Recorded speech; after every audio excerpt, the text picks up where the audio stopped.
state bill would ban sale of devices with hard-to-replace b.atteries.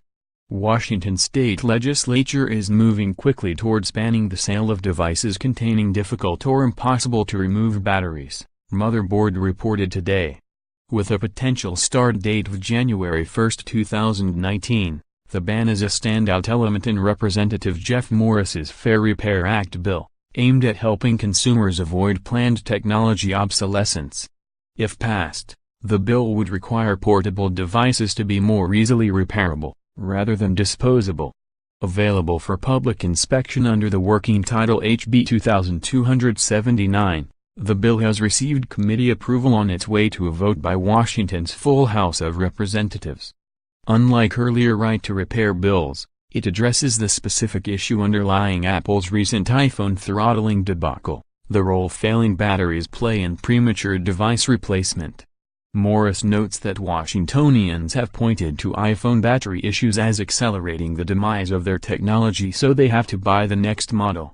The bill would ban the sale of digital electronic products designed to prevent independent repair, including the practice of permanently attaching a battery in a manner that makes it difficult or impossible to remove.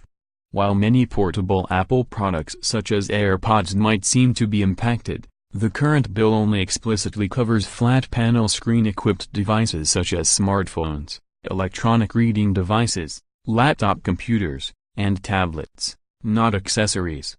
And Apple's not the only target. Rivals including Washington's own Microsoft have released Surface devices that savvy repair shops describe as not meant to be opened or repaired, with batteries that are dangerous to replace.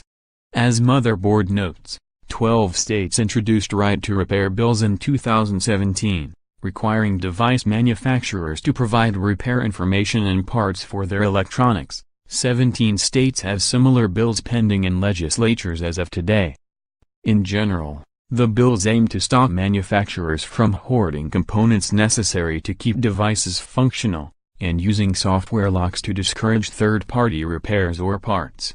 Although the bills have struggled to become law, they have pressured manufacturers to make third-party repairs easier. Apple offered proprietary iPhone screen replacement machines to around 400 third-party repair shops last year. Washington's bill will need to pass through both legislative houses and Governor Jay Inslee's desk before becoming law. While it has already gained the support of multiple Washington legislators, consumers, and repair shops, it's opposed by a coalition of 14 trade groups including the Consumer Technology Association, who called it unwarranted in a letter to Morris. Explaining their opposition, the groups suggested that the bill's information-sharing provisions would enable criminals to compromise both device and network security. Given growing consumer anxiety over premature device failures, more compelling arguments will be necessary to undermine the benefits right-to-repair bills are likely to achieve.